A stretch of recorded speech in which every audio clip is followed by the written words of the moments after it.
Hello, Mr. Cameron. I thought that it would be quite helpful if I were to send you this video message.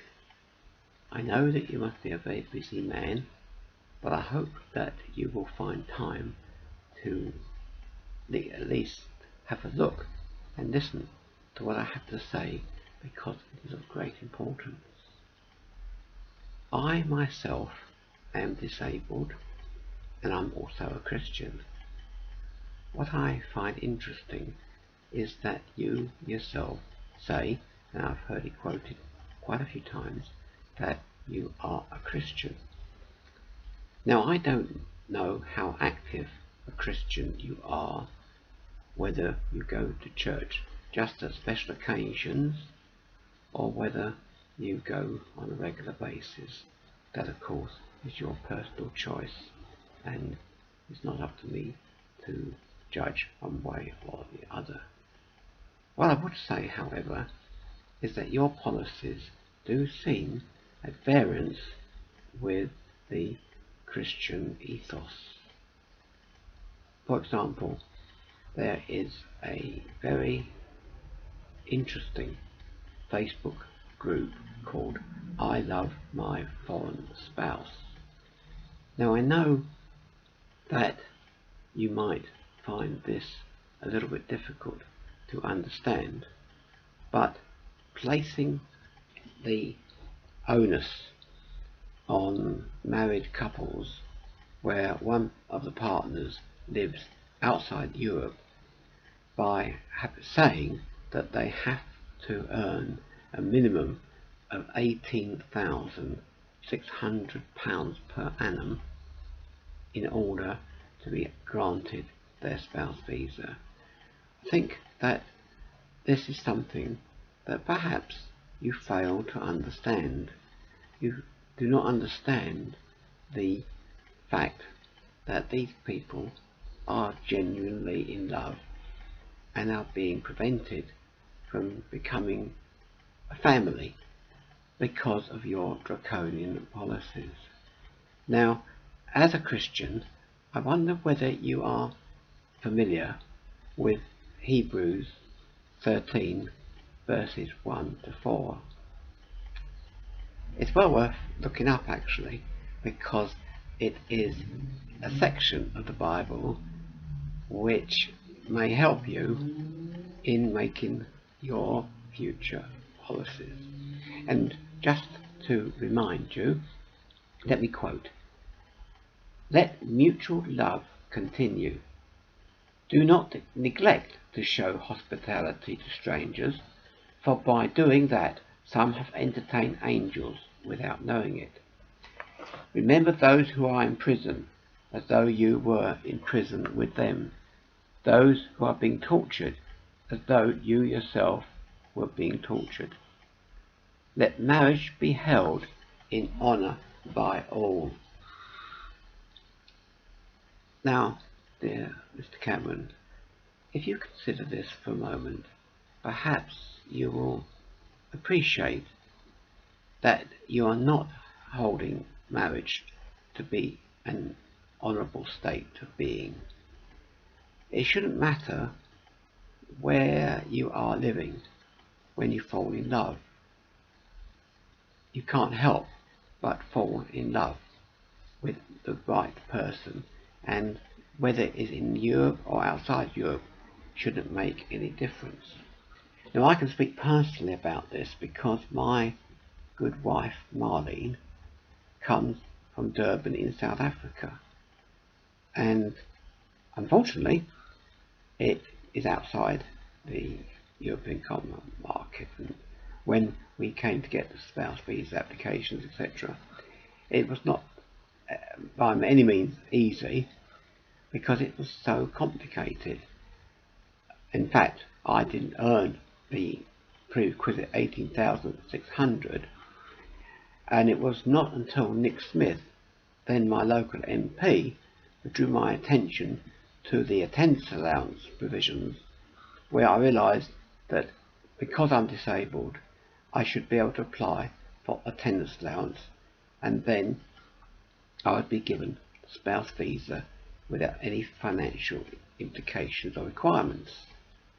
That seemed very straightforward until you come to the question of the ability of the DWP to act honourably and to be able to recognise when someone is disabled.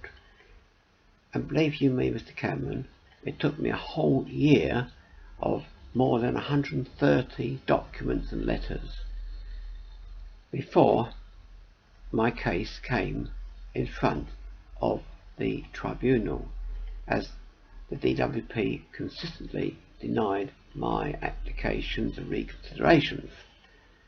I went into the tribunal and I was only in there for probably less than half an hour, and within that time I was given by the judge the news that I was being awarded the attendance allowance. He did comment actually that the DWP probably wouldn't allow it, but he knew I was disabled and he was going to allow it anyway.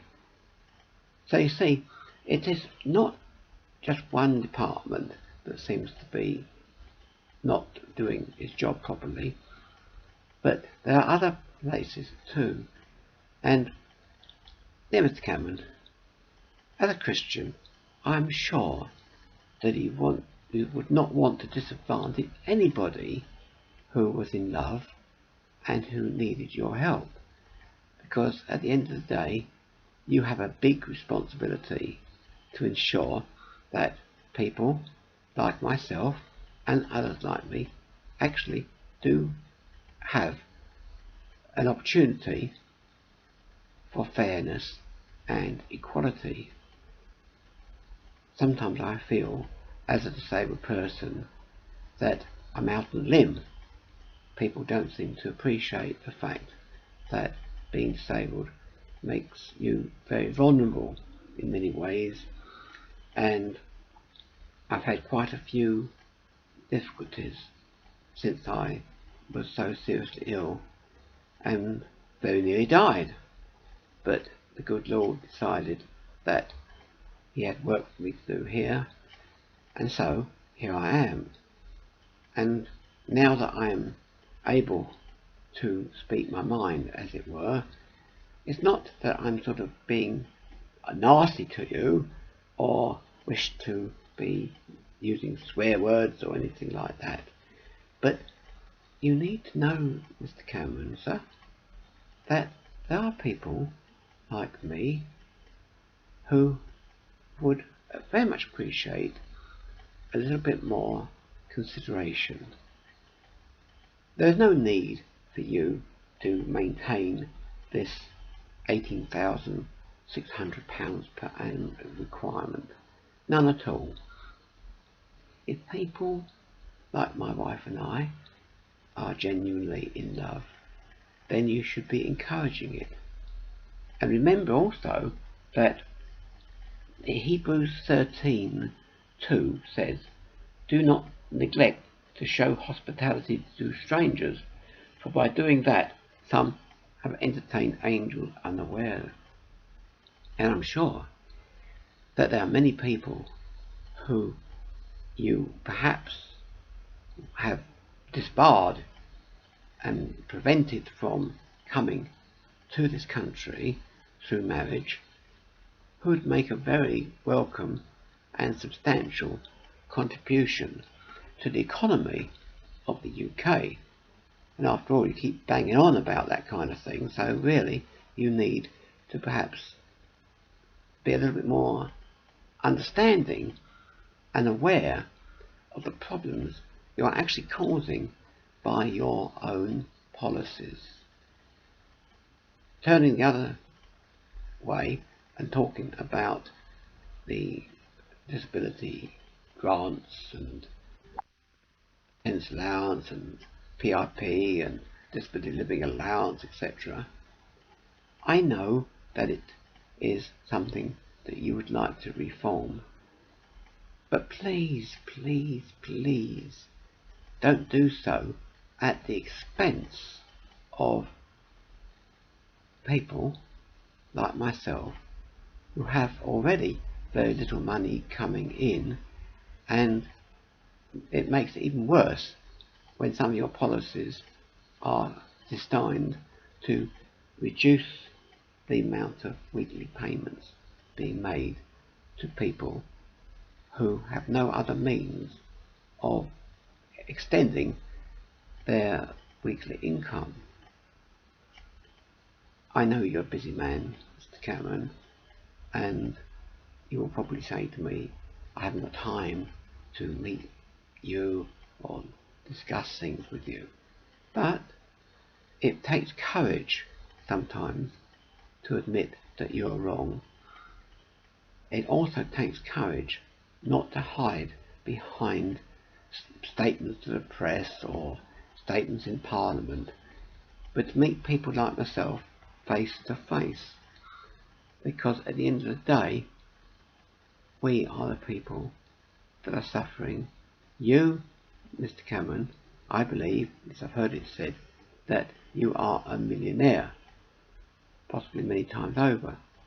So therefore, you don't understand and can't understand, and I appreciate that, how difficult it is for people with little money coming in to survive on a weekly basis. So, Mr. Cameron, I can only say, as one Christian to another, that you do the right thing. Change your policies so that people like myself do not become disadvantaged. Reduce the amount of money you need to have per annum before getting a spouse visa, say to about 13,000. Sounds about right to me. And do away with the bedroom tax, which is causing a lot of problems too, particularly in the area in which I live, which is South Wales, where you can't easily downsize anyway because there's just not enough properties to go around. You've got to become more realistic. You've got to become more Christian orientated. And dear Cameron, I really hope that you will have the courage to contact me and to speak with me face to face. May God bless you and keep you safe in all that you do. Amen.